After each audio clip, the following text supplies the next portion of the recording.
You all right, guys? This meeting is being recorded, and just as we have started recording, James has rocked up from the UK. But welcome, everyone, to the Rugby League Coach podcast.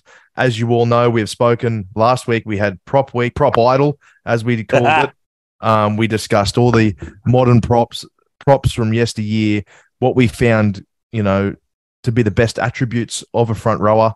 And as Lee mentioned last episode, we're going to keep this going tonight. Well, it's hooker night. We're going to be talking all about the famous number 9s that we've had in our game, the impact they've had in our game, and what we like in and around them. So I'll like to introduce, I know everyone knows Raneel Kumar, who's to my right. Woohoo! James, going, the flying Fijian. Looks like Noddy with his hat on. I guess we'll be talking a lot about... Or a bin man.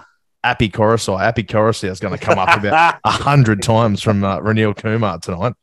Then we've got James Varley, not to be mentioned with James Roby, who was the other hooking counterpart from the UK. That's a nice lead. We have Tim the Cheeseman. Tim's here. He's going to talk to us all about how he's got the Cameron Smith lookalike beard tonight for hookers night. You're allowed to unmute it when you want to talk. Poor He's still not said anything. I can't hear anything. He sent Tim to the mute world when he was loud in the background. Your microphone He's just living there. Yeah, it's fine. Oh yeah, you are. Yeah. Look at that beard. Look at him. And then of course Lee Addison. Lee, you are joining us here, mate. Before we start into tonight's episode, hookers, they're at the front of the pack. They're right up there next to the front rowers. And I'm trying to think about all the scars and bruising that hookers have had over the years. I'm trying to think of any famous ones. Can you think of any famous hookers that have had some stitches, or maybe, have you got any stories about stitches? Anything that might have happened to you recently? Or I seen didn't one need one in his Niagara Falls at one point? I don't think anyone's had anything, or a crushed one or something like that. Well, Chris Flannery played NRL with one nut. That happened. Okay. Famously, Chris Flannery played with one testicle, which okay. Where did the other one go? I don't know. You have to ask. He gave it to you. That was your third. What are you suggesting, Taylor Llewellyn? So Lee's back. You've had a bit of a procedure, mate. Talk to us about your Niagara Falls. Yeah. I've had a few stitches there in the unmentionables. Do you want me to show them so everyone can see them on YouTube? Is that what you want? Have we got someone in the background changing out a bag of frozen peas every half an hour, or how are you sitting down? I had to laugh. I had something similar done more or less 10 years ago to the day. And there was when I had it done last time, it was like in a sort of, I don't know what you call it. It was like a ward, but in a medical centre. And there was a few female nurses in there. So when I had to take the undercrackers off, I was like, geez, it must be cold in here. And then I said, I've come for the reduction, by the way. Is it the right place? I had all the jokes ready. And so I had them all ready for when I came to this one 10 years later. It was just me and there was one grumpy nurse. Yeah, get in there. And it was just me and the doctor on our own in the room, the male doctor, while he was. I'll tell you what. While he was hacking away at the jewels there. Yeah. Hacking away at the jewels. Yeah, getting stuck right into it. Lee, if you're if you're not quite sure if it was a medical center or not, that concerns me. Where you had the first one done 10 years ago. I know you can sell kidneys for a lot of money. I don't know how much you get for a testicle, but no. So yeah, both, all three of mine are still there. It's fine. That's going to be out next time you put a post on Facebook. They'll be like, "I'll never listen to someone with 3 testicles ever." So I've had it done, and I'm basically not allowed to do very much for 2 weeks, kind of thing. So I was meant to do some all day clinics like next week, and I can't do it because basically I'm not meant to be walking around So all good. Not supposed to let them swing and let. I helped my mate move house yesterday. I don't think that was the best thing to do for the swingers. Well, as you know, you're very good at unpacking bags. You unpacked some of your own this week. Especially if when a cupboard landed in them or whatever, All right, let's move on. I'm not the only one who's been to a surgery today. James is a bit late for this pod today because he's been to have his gnashes looked at. He's been to the dentist. I have been to the dentist. All clear with the checkup, I'm pleased to say. or more or less anyway. But What time? 2:30 appointment at the dentist. I like that one. Yeah. I'm quite good at those. You might bite off more than you can chew, though, if you take me on tour with those. Hey, denture just love it. Feeling in very well here. I could do these all day. All right. Well, before we continue down a path I don't want to continue down, Lee, Why not? Lee, we started the last Exactly, why not? podcast. We spoke about our favourite front rowers, and we had a couple of throwbacks, and some of our favourites didn't have to be the best hookers, just some throwbacks that brought back some really cool memories for us. So I'm going to start with you, Lee, and then I'm going to go one by one through everyone in the podcast. Tell us your favourite number 9 from yesteryear, just to throw back something that's going to trigger our memories. So, Lee, talk to me.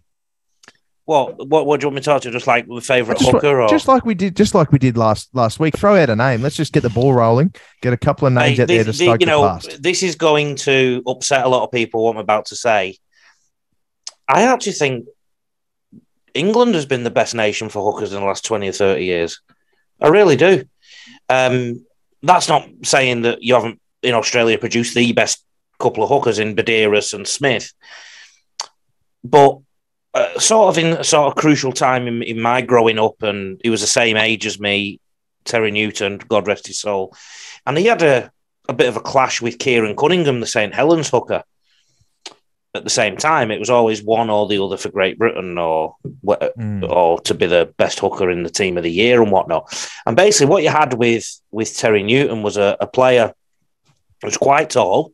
He was as tall as me, about 6 foot-ish. Had all the skills away from the ruck in terms of if he was playing standoff or loose forward, he would have looked just as good, because I know he did play some of that in some second row. But they had him in at hooker, and he really had an ability to play the game from hooker. And I think that is something that Cameron Smith did later on to another level or 5. Kieran Cunningham was a big chunk of a hooker, and if he decided to run, it was like having another prop forward running at you.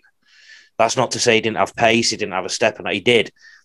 But between them, if you could sort of merge them together, you'd almost have the perfect hooker. And that was like the early 2000s-ish. So, yeah.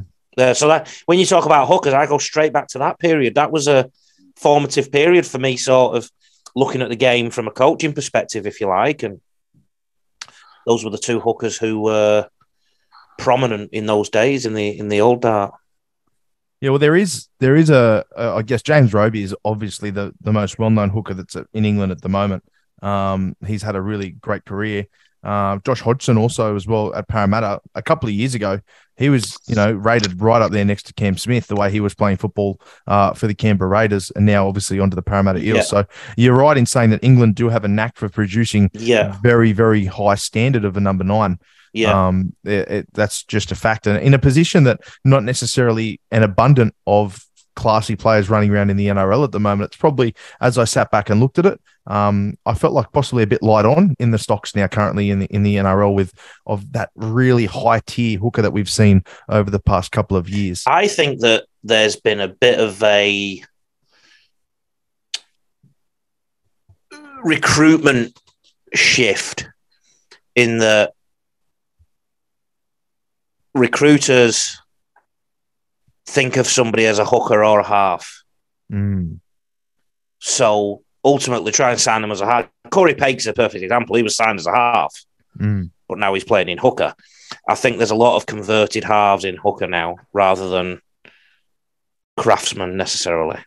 That's not to say there isn't craftsmen, but yeah, that's what I think you are seeing and feeling. Okay, well, I'm going to move. As I said, last week, started the podcast, we spoke about a couple of hookers between us. We just rattled a few names of props.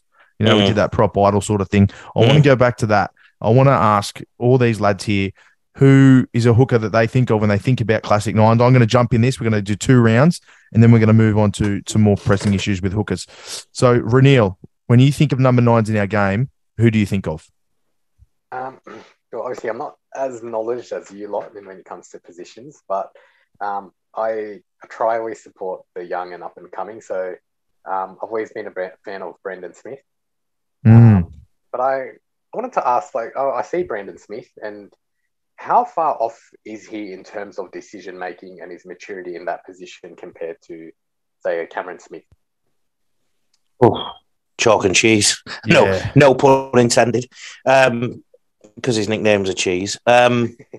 He's also playing a little bit of running forward, isn't he, Taylor? Is it lock he's playing at times? I think it's a good question, Raneel, because when you look from the outside in, they're both really good hookers, and you're thinking, but the way that Brandon Smith plays the game is they're polar opposites to the way Cam Smith plays the game. And they, not to say that Brandon Smith won't, get to a stage where he is a little bit smarter. His body's going to probably break down a little bit more as he gets older. He's going to have to learn to be a little bit more crafty because the way he bashes himself into the line constantly, week in, week out, my guess is that's going to take a higher toll on the body than, say, a Cameron Smith, the way he was a little bit more in and around it. So he will develop a little bit more craftsmanship. I've no doubt. I know he's got the football skills. He's got the knowledge. You can see that when he times his running. But I don't think you're ever going to get an overlapping stage where Brandon Smith starts to look a little like Cameron. You're always going to get that explosiveness. You're always going to get that argy-bargy stuff in and around 9. A good example of that is probably Mark Riddell for mine. Piggy Riddell, when he first sort of started playing in the NRL, was just known for those explosions. Piggy Riddell, if you were within 20 metres and there was one marker, you'd almost chalk it down as 4 points. Yeah. He was just so quick, so big, so elusive out of 9, let alone his try celebrations, one of the best ever. But then as he got on, he struggled, I guess, to keep that sort of pace up. So he started to become very selective of when he would go, how he would go. I think, Lee, you remember his back-end stint with the Roosters when he came back from the Super League. I think he suffered a little bit because of his character. And I guess Brandon Smith suffers a little bit of that too, that people don't take them quite as seriously because they're literally a cheeky chappy hooker. And I don't know how they were as kids, but I dare say they might have had some time in halves, both of them, because you always associate the halfback as being a cheeky chappy, having that bit of spunk about them. So I guess I'm really impressed that you've come up with Mark Riddell's name there, because he's one of those that you can easily forget about. But you're right, such a solid pro. He wasn't an athlete in the truest sense of the word. No. So he obviously had to work hard for everything he had. He seems like a ripper bloke. He's just one of them that sort of went not under the radar because he was a fan favourite. Yes. But as time goes on, you sort of forget about someone. So, mate, I don't know if you've got a point system, but I want to give you 3 points for bringing that one up. No, look, I'm actually quite offended that you told me it's quite easy man to forget. I'll never forget Mark Riddell. He was what a man, what a player. He's not. Sorry. I'll quantify it. He's not a person that you forget because we all remember him. He's a person you forget when you're talking about the best hookers that have played the game. Yeah, I think that's the point I'm trying to make because and he was very good, and he would have won a couple of premierships, wouldn't he? Yeah. Oh, look, I'm just trying to think whether he was involved, which ones he was involved in. I believe he was involved in the Parramatta push in 2009. So he was close, at least. He was close. Yeah. He was close. He was in and around it. Oh, I've got memories of him.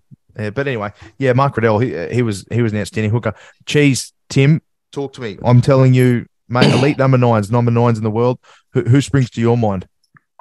Old school wise, Robbie Farah. Yeah. And I'll tell you, it's nice hearing that out of a Queenslander's mouth. I'll tell you that for free. Yeah, I really rated him. His decision making. He developed his kicking game and that sort of stuff later on in his career, but he's always been that little nuggety person, very similar to Benny Elias. They're just hard footballers, and they give everything for their team. Definitely similarities there. Sort of like Robbie Farah was the 2000s-ish version of Benny Elias, if you like. Yeah. Obviously evolved, and the game has evolved. But yeah, no, you're right. I see where you're getting at there, Timothy. I think I remember, and I can't remember who he was fighting it out for at the time. Lee, you might be able to clue me up a little on this. I think it was 2014 or 2015. Robbie Farah was just on the edge of the Origin squad, and I forget the player, but he was neck and neck with someone. Ennis? It could have been Mick Ennis. And he edged Mick Ennis out and played for the Blues. He made 50 or maybe even 60 tackles in one game they played. It was a really tight contest. They lost.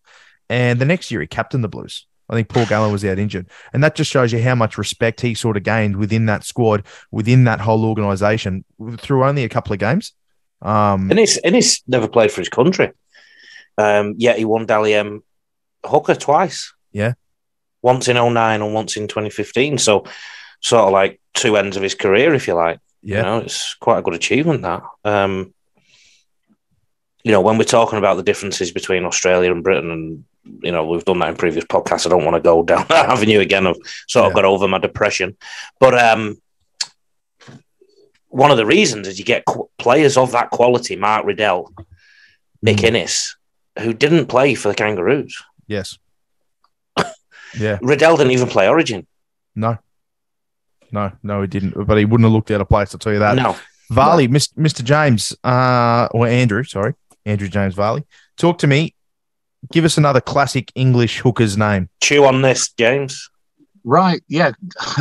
Going back to those early 2000s and where you talked about halfbacks, or halfback turned hooker, Lee, being able to do both positions.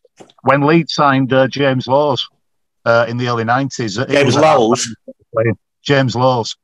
Yeah. Speak properly, James. Right. James Lawes. I'm thinking, who's James Lawes? Laws. Right, James Lawes. When Leeds signed him in the early 90s, they turned him from halfback to a hooker. Doug Lawton originally turned him from a halfback to a hooker. And then Bradford Bulls signed him later on as he was a player for them for a lot of years. But the thing was too, the big change then in the hooking role in the early 90s was the 10-metre rule. Just gave hookers more space. Yeah. I'll give you another one from the same club, mate, who went from half to hooker a lot. Rob Burrow. Well, yeah, he did. He basically ended his career at hooker, didn't he? Basically. Yeah. Well, and a modern one now, at very modern times, Ben Hunt. He's from being a halfback to a hooker. Yeah. Andrew Johnson. Well, yeah. He went the other way. He went the other way, but he's another classic story of a halfer and hookers being interchangeable. And you know, we all remember what Andrew John's done at halfback, but he done a lot of great things at hooker. He played for his state at hooker, and did some amazing work there. Now, to steer the conversation in a certain direction, fellas, I'm going to make a broad statement here of what I honestly believe, and I'm going to put it out there, and I'm going to let you guys either agree, come back, anything that comes to mind. I'm happy to hear it. I think the hooking role, this position in our greatest sort of team, I know we've all spoken about it. I think this is the only position in the NRL out of the whole history of the game that you can choose head and shoulders above everyone. There is a clear best of. And I think that's Cameron Smith. No disagreement there. I made the statement earlier that Terry Newton played the game from dummy half. What I mean by that is influence the game from dummy half. So, yes, you know, I won't say your bog standard hooker, but your basic hooker gives good delivery and knows when to go from dummy half and run. Right? Cameron Smith bolted on so many other things. Yes. So he influenced the game. He could kick from dummy half. He could launch attacks from dummy half. So if you think about the natural or the common structure of a team, it's normally the halves that are in charge of the direction. Cameron Smith, I think, controlled an awful lot of the direction. And such was his relationship with Cronk. It was just seamless. And I think what you've said there that was really key for me is being a New South Welshman growing up in the era I did. I idolised Andrew Johns. I bought all of Andrew. I was always a forward or outside back at some stages of my youth, but I was never a half. But I bought all of Andrew John's kicking tutorials on DVD, which were back then with the old VCRs, purely, and I'd watch them and try them, and I'd never play half, but I just respected and loved him. Yeah. When I read Andrew Johns' book, I was an avid reader as a kid. I love reading. And at the end of the book, he started talking about how as his career went on, he started to learn how to control the tempo of a game just through little touches. Didn't have to be involved all the time, but he controlled where he wanted it, how he wanted it to get there, whether he wanted to speed up or slow down. It's only when I started watching Cameron Smith not long after that, and I always thought after that, the halfback controls everything. They're so important. And then I started watching Cameron Smith. I went, how did I not think of this? The first person to touch the ball every single tackle is this guy.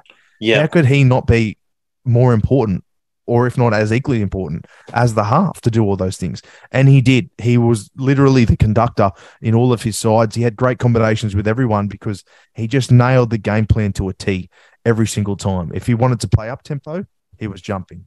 If he wanted to play slower, you'd see him. He just looked like he had all the times in the world he was running to the line with support.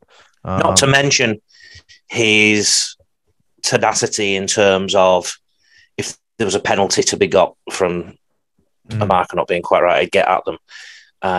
If there was any kind of advantage in and around that. And of course, we can't talk about Cameron Smith without talking about his influence on referees. I mean, people criticise him for it. I actually praise him for it. I mean, so do I. He was so thorough in that space, in that realm, that fans and media started calling him the extra ref. Yeah. But I think that's actually a compliment, because I think about, I talk about Alex Ferguson a lot as a football coach, a soccer coach, and refs were scared. Well, they'll never admit they were, but they were clearly scared to give decisions against Manchester United, particularly at Old Trafford, and that was because of the vice-like grip Alex Ferguson had on so many elements of English football, including referees. I think Cameron Smith had a similar vice-like grip on referees, and I think he did it excellently. Yeah, so do I. The only time I was ever a little bit off with what he did, but again, I still think this was out of context, was when Alex McKinnon was on the ground. But obviously, he probably wasn't to know the severity of the issue. And I remember, I think it was Channel 9 made a bit of a deal out of it. Yeah, they did. And I didn't like that. That's not fair. But, that's probably the only, because he was just so attuned to having a chat with the ref and using his captain's privilege. I see Teddy trying to do it now a fair bit, actually, but Cameron was the master. It's such a, and whether it was trying to buy time or just planning a thought in that ref's head for next time something happened, there was so many little tricks and stuff he used to use. And you could see it if you actually look at it for the craft it is, as you have, I've certainly done the same. Yeah. If you look at it as a craft as opposed to him having a whinge, he was getting his desired outcome 99% of the time against someone that you taught growing up that you'll never beat, the referee. And he did it really, really exceptionally well. I think part of the way he did it was that he had genuinely strong arguments. Basically, a good arguer, a good debater, if you like. He articulates very, very well. Yes, you're right. But even his body language to the ref, it's not aggressive. It's just, he was just the perfect delivery of what he wanted to say. It was a very impressive sort of time to watch rugby league, and he was just the greatest leader, I think, that we've had. But yeah, so no prizes for guessing who I'll be picking later on this show. Cameron Smith, he's up there. Now, the next one I wanted to bring on, Lee, we've seen throughout the years of the game, it's changed. It was unlimited interchange, then it went to 10 interchange, then it's gone to 8 interchange. One of the biggest positions this has affected, we spoke last week about props, but it's affected the hooking role as well. If you can't just bring people on and off as you will, you can't give your hooker a break, who's arguably one of the overworked players in the side. They're constantly on the go and they have to think at the same time. What's your best hooking combinations? I want to talk about your 1-2 punches that we find. They're coming back these days. We saw in the World Cup Ben Hunt and Harry Grant being used in a similar fashion for the Australians. We're seeing it all over the shop here. I wanted to ask you, Jake Granville and Reece Robson's a good example for the Cowboys.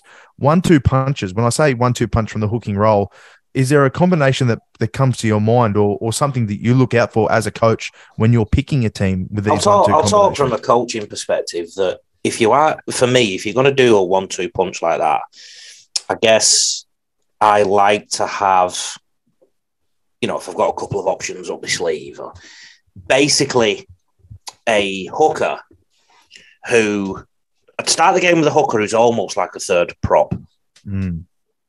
So they defend really well, they're strong, when they carry the football, they go forward, put a bigger dent in the line. Defensively, people don't want to run at them, so they're not a spot defender. And it's a part of an overall strategy with your forwards. And then once you've got the ascendancy, if you can bring on some mobile props and a mobile hooker who can dart through the broken defensive line, then you're onto something, I think.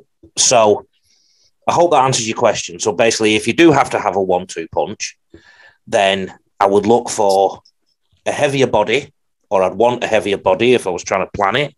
I'd want a heavier body, and I would, to start the game, just to make your pack a bit heavier, a bit more go forward, and then about 20 minutes in, want to bring on somebody who really caused some trouble around the ruck. And in terms of personnel, I mean,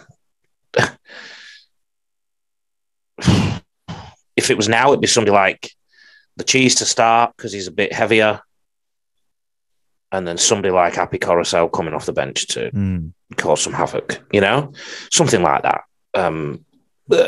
What you just mentioned there, Lee, I'm interested in, and I want to ask you this because obviously you are sort of someone that we all go to for coaching advice. You just said something pretty key when you were mentioning that. You said if you have to have a 1-2 punch, if you have to. Obviously, you're saying, there's alternatives there. Your alternatives to have the single hooker. Is there a way you prefer to do it? Do you prefer to have your 1? Do you prefer to have your 2? Or is it just the way your team that you have gels and plays football together? What are you looking for here as your key markers to make that decision? Just depends what you've got in your shed. And I guess there's such things, I think, as an 80-minute hooker.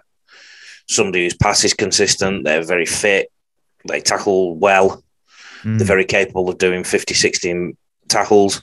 Somebody like Richard Swain, for example, would have been an 80-minute hooker. Just very capable of just staying there, because you got to remember when fatigue kicks in, the quality of the player's skill under that fatigue is important as well. So there are such things, 80-minute hookers. So you don't, and I guess Cameron Smith falls into that category too. You don't have to have a 1-2 punch, but if there is an option of a 1-2 punch, you probably would take it, I think. But of course, there's another position, which is number 14, that seems to have emerged in the game in the last 5 to 10 years. And that number 14 can fill in the halves or the hookers. And I think that lent itself to the theory I was discussing with you earlier about halves that can play hooker rather than hookers who can play half, if you like. So. Yeah, absolutely. Sorry, I'm just going back here, Lee. I wanted to talk to James and yourself, obviously, and Tim, just fellas that are slightly older than myself, just about the evolution of the position that you guys have seen over the period of time. Because as I mentioned, 2014, I believe it was, went from 10 interchanges down to 2, or it could have been 2016 or 17. We went down to 8 interchanges from 10. Made a massive impact on teams like the Bulldogs, Souths, who had bigger forward packs. It also impacted the hooking position. The size of players decreased so you could have smaller men, all that sort of stuff. So as a bloke that's only really been, can I say, watching with an intelligent eye, probably from 2010 onwards, being 16 or 17, I wanted to see what you guys thought about the movement of the hooking position and the importance of it over those, 80s, 90s, early 2000s periods. Who do you want to start with, mate? Well, I was going to start with you because you've been on a roll. But James, go with James because I've been yapping. Feel free to jump in at any time. Yeah, you go, James. Yeah. Well, going back to some older ones, as like Steve Walters and Ben Elias from years ago. They're the old style. Backdoor Benny. Yeah, backdoor Benny. Backdoor Benny. Yeah, so they'd be your old style. But like Lee Jackson, players like that, really. Nick Crocker. Just going back, it's just a different style, I suppose. Whereas now you do have more hookers turned halfbacks turned hookers. Talking about the evolution of it, Taylor, I mean,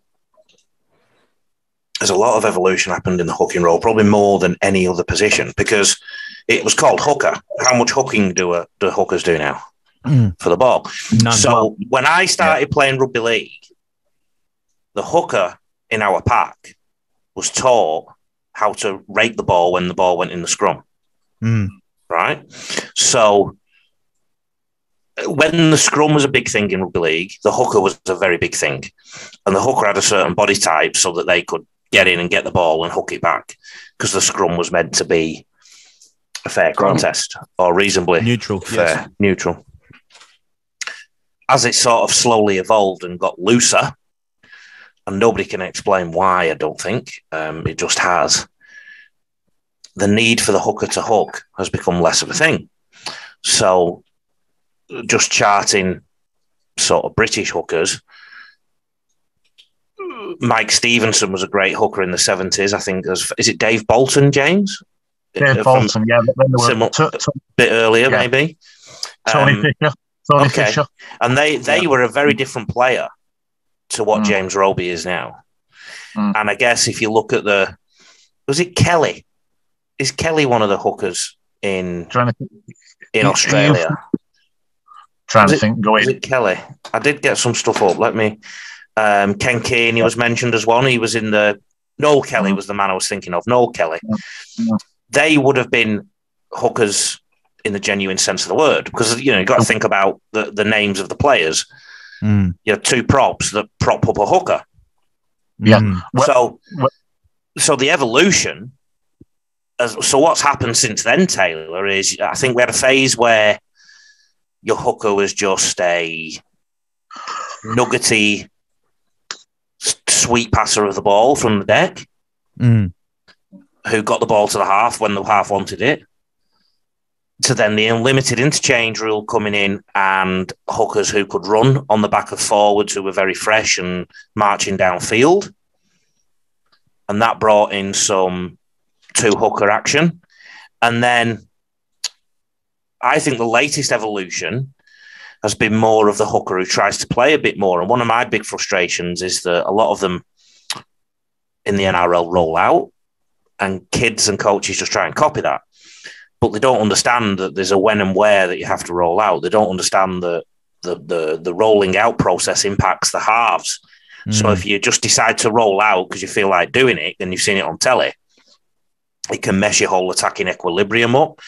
And I've seen so many young players just come out a dummy half and do some funny sort of shimmy or skip that does absolutely nothing to the defence. And I say, why'd you do that? And they say, oh, but this is what my coach tells me to do. I honestly, we've sort of confused the roles somewhat, I think. And that might be why you feel there's a lack of good hookers right now, or great hookers. Yes. Because we're expecting things from them based on what Cameron Smith did for us. Yes. And sometimes the hooker just has to get the ball in the right place. I'm not so sure somebody like Lee Jackson, who played for the Knights and British player, or Richard Swain, I'm not so sure that they would be that sought after in the NRL now. For that very reason. I think they're both great players, but they were just, and they were in the 90s and early 2000s, they were just great hookers who got great distribution from the floor. They were almost a passive role in the sense that they didn't want to be the centre of attention. Yes. So the evolution is that, I think, that we have hookers now who feel that they have to create things at times. Danny Badiris, Cook. Badiris was great. Cook's very creative. And on the flip side of that, we've sort of seen now the back end of Andrew McCulloch's career towards his retired. He probably hasn't changed too much of his play style from 2015, 2014, when he was rated as one of the best hookers going round, where he just had really top-notch service, didn't run much, just was behind a very dominant forward pack and just rolled forward, made all his tackles, really solid sort of player. So you're probably not wrong there, is that we're just expecting a little bit more, probably because we have been spoilt by the era of Cameron Smith and someone with the ability to do absolutely all of it. And then the excitement injections of your Damien Cooks your Brandon Smiths and all those sorts of players now that do change the game from number 9. I think ultimately, if your hooker can't pass a ball straight from the deck, nice and cleanly, I don't think you have a role now at hooker. And I think that skill is almost getting forgotten about a little bit. While there's all this other stuff going on, is it that a hooker? I've got to do everything now. Yeah, they do. They do. It's funny. I watched a video not too long ago. It was a Fox Sports segment. It was a really good segment. It was run by Benji Marshall, and he actually went down to Melbourne, spent some time with Harry Grant. I don't know if you saw it yourself, Lee. It was a really good mini on Fox Sports, and it was on KO, and it was just Melbourne and Harry Grant going through with their passing coach all the processes and things they do, just working on the little things in and around getting that ball as quickly as possible off the deck in the most efficient manner to the chest or out in front of the intended target. Didn't see that, but you've brought up Harry Grant, and I would say he is my favourite current hooker. I mean, I think he changed origin when he plays. He changes origin when he comes on. He helps the go-forward process. So I think what a good hooker now can do is sense when his or her team are on the move, going forward, and help that roll on. Yes. Cook is very good at that. He's good at getting in with the inertia of the attack, if you like, for want of a better term, but I do like that word. Yeah, you're not wrong. They go with the flow of the motion of the ocean, don't they, and push on. But Tim, sorry I interrupted you, mate. Just Reece Robson and Reed Marnie, how far away are they off representative football? Well, I'm a massive Reed Marnie fan. And Reece Robson, but Reed Marnie, I'm a big fan of. But I think who do they replace? Well, Reece Robson's a New South Welshman. Yeah. So I mean, isn't Marnie too? No, I believe Marnie's a Queenslander. Queenslander. Oh yeah, Sunny Coast. Yeah. Yep. So I think with Marnie, probably the big problem with Marnie is that he's got Ben Hunt there in front of him at the moment, and Harry Grant. Harry Grant is playing that 14 role at the moment for them, doing an absolutely outstanding job coming onto the field. And you presume he possibly takes the 9 role once Hunt retires. However, I wouldn't be surprised if they did start a Reed Marnie a little bit thicker than Harry Grant. Very good, solid in defense, makes his tackles, and then bring someone like Harry Grant on a little bit fresher to do that damage through the middle of the park. Can I throw in a hooker that we've not mentioned yet? Yep, absolutely. Josh Hodgson. I mentioned him at the start of the program. Yep. So I've got him ticked. So I'll take that off you. What about Marshall? Did you go in detail though about him? We didn't go in detail about Hodgson. I just said that a couple of years ago at the Raiders, he was probably seen amongst many pundits as pushing Cam Smith all the way for one of the best hookers in the world. He had a really good couple of seasons there for the Raiders, where it was widespread. Everyone was talking about how good Hodgson was. He was probably hurt a little bit of momentum after that grand final loss, and I believe he did an ACL not long after that or something, a serious injury. Another one. Lost a bit of momentum. Isaac Luke. Oh, he was in the back of my head. It was in the back of my head. Talking about hookers who could maximise big forwards going forward, it was him. And one thing with Isaac Luke and with great hookers, Cameron Smith was good at this too now that I'm about to mention it, was you'd always see Isaac Luke, his big forward pack would leave someone on the deck. They'd leave someone there on the ground. Isaac Luke would always do something very deft, whether it be standing on a shoelace or, something like that, just to keep one marker on the deck, off the out of the marking and still on the deck, and just be able to maximise his opportunities in and around the ruck. It was quite cheeky, certainly illegal by the letter of the law, but something that was, if you were sneaky enough, if you were quiet enough, if you were deft enough, it often was slipped through. And Isaac Luke was just the master of ensuring that someone stayed on the deck if he wanted, and using that opportunity. But he was great for Souths during that 2014 year when they won the comp. But it was Api Coruscant that replaced him in the grand final because of that suspension, if you remember. That's right. Right. But yeah, Isaac Luke, he had an amazing year that year, and certainly was up there with one of the best in the world at that stage too.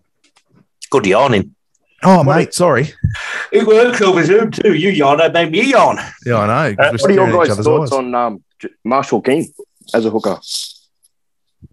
I like Marshall King as well. He's very creative out of 9. He's almost your ultimate attacking 9, isn't he? The way he played the back end at the Bulldogs this year was very impressive. Someone that's also, he's only recently adopted that position. He was a half, probably pigeonholed a little bit, I'd say, coming up through the juniors. I don't know if you remember, Lee, but when your older brother's Benji Marshall, you've got a similar step and you come as a half, you sort of would naturally get pigeonholed in that position. But I think once he's been moved to hooker, he's flourished and he's played his best football there and was a standout in that Bulldogs. So he won their player of the year in the end. So I think he's at the Dolphins next year. I'm really excited to see how he goes under someone like Wayne Bennett. Another one that changes the style when he comes on Tom Starling for Canberra. Very quick. Yes.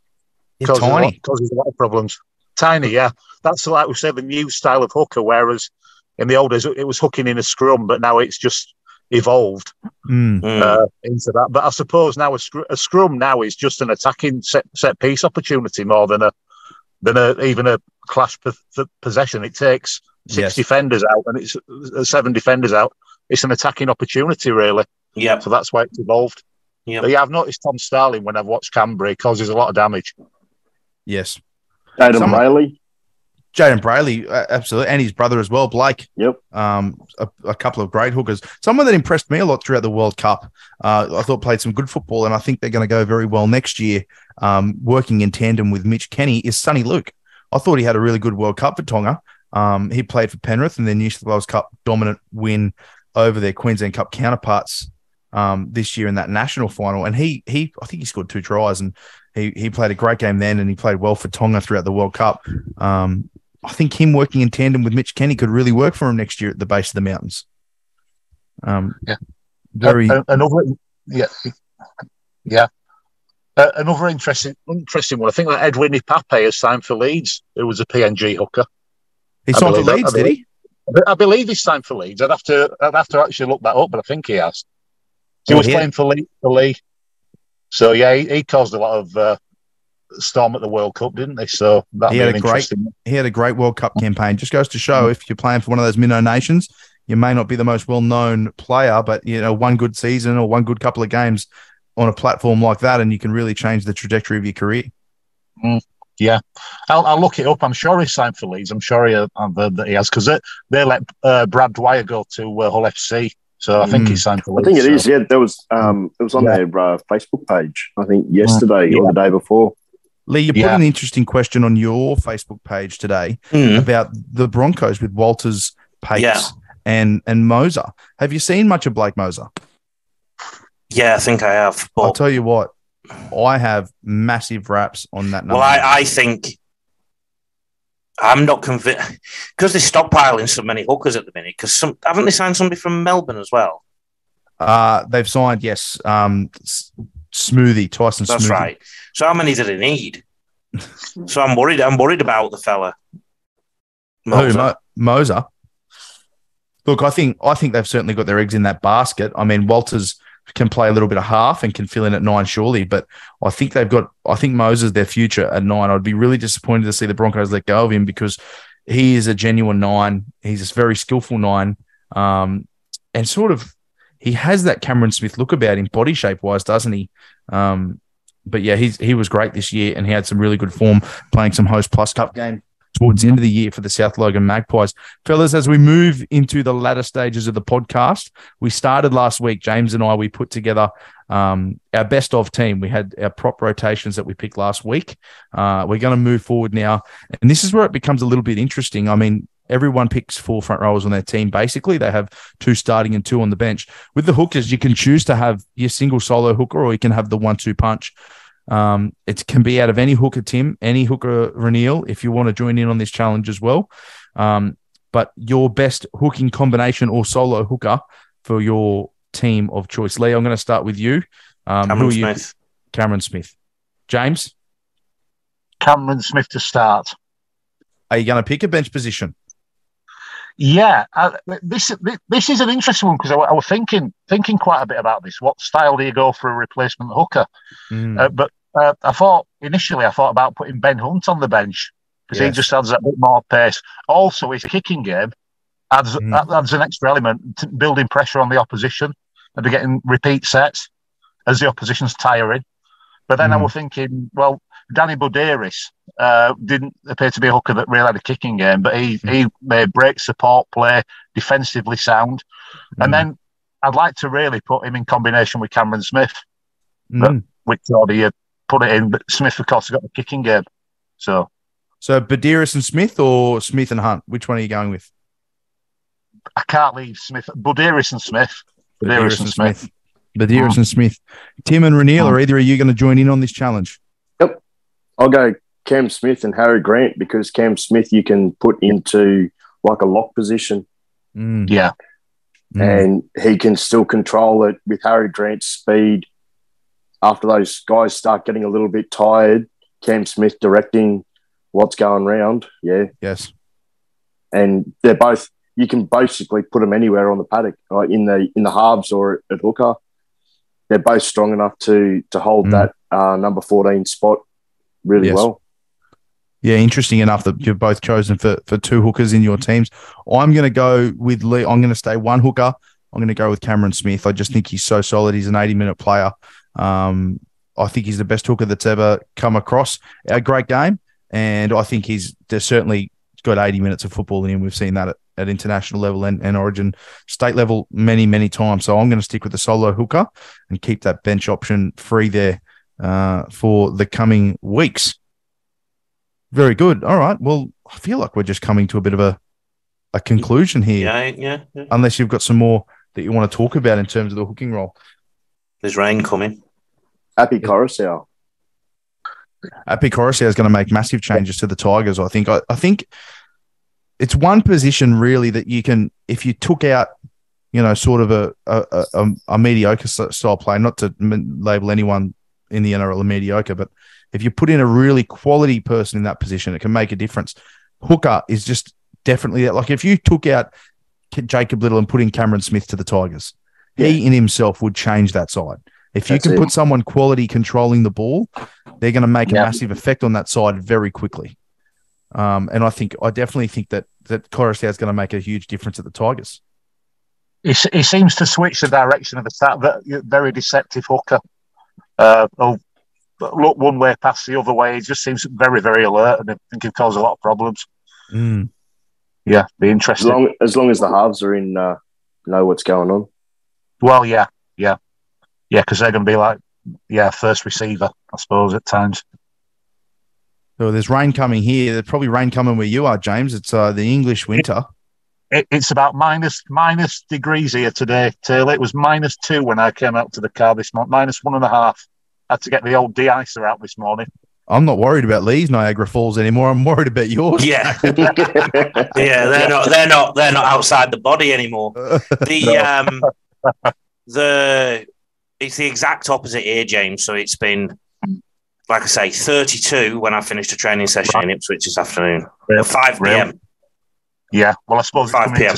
over there. So that's cooling down. That's on the way down. So it was getting cooler, and it was 32. It's that hot. Right. Lee's putting on sunscreen indoors. It's crazy. I'm terrible at putting on sunscreen. Slip, slap, kids. Don't listen to me. And they reckon it's going to be 37, 38 tomorrow. It's going to be nuts. That's on the coast. That's on the coast. It'll be close to 40 around Ippy, I reckon. Oh, wow. Wow. Natural conditions for Raneel. The Fijian, absolutely loving it. I'm scared for that weather. Raneel's got a beanie on. Have a go at it. That's how comfortable he is with the heat. He's got a beanie on. I didn't want to get sick after I washed my hair. You look like an episode of Cool Runnings. Yeah, man. Yeah, man. I didn't know you washed your hair and got sick. Yeah, when they're cold. Well, where's it cold? Tell me where it's cold. In the evening breeze. Oh, dear.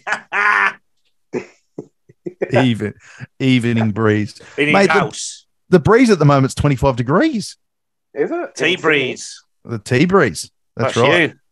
You. It is. That's the old nickname, tea breeze. I know, yeah. When you were the daddy and I was the breeze. Yep. That was when it was formulated, weren't it? Yeah. In those days. Absolutely. Lovely. I'm getting emotional thinking about it. Who was the hooker in that side? Oh, James Luff, Corey White. Yeah, the year before, it was the Ben Dosser to Corey White combo. Oh, the DOS. Yeah. What does a hooker do when it's when they're defending, when the team's Tackle. defending? Defend in the middle. Tackle.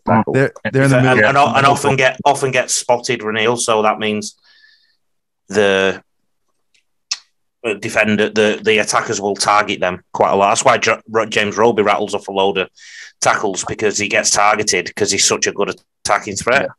I remember an analysis that you did on a webinar, Lee, where you showed New South Wales constantly running at Cameron Smith, trying to take him out, which proves that. Well, a good defence, So, it proves that. And there's several reasons why you spot a player. Sometimes you spot a player who might be a little bit weak in defence, where you may be able to make some inroads in and around them. Sometimes they could be strong defenders, but you're just trying to purely take them out or tie them for the attacking sets. I remember hearing Paul Green, God rest his soul, when he was the coach of Wynnum Manly, he used to put Jake Granville and defend him at fullback, because Jake Granville was his hooker, and he would get constantly spotted in the defensive line. So instead of defending him in the line, because he was quite quick, he would put him at fullback, which saved him. He just used to direct traffic from fullback, and then once it came time to get the ball, he'd swap with the fullback, and then away he'd go. That's spotting is very, very prevalent, obviously, throughout all those sorts of teams, and there's many reasons why you spot. That might be a thing like Tom Starling. I mean, they might target him with his lack of size. It's pure size. But defensively. It's pure size. If you can get the ball over the top of his noggin, you're probably going to get a quick play of the ball, most likely. So, All right, gentlemen. Well, we might just about leave it there for the ladies and kids and parents and dads and wives at home watching and listening along to the Rugby League Coach podcast. Lee, you're having a week off. You're resting. The deck, the halls, the Niagara Falls. So have you got anything between now and then, or are you just going to come back hard? You've got holiday clinics coming up, don't you?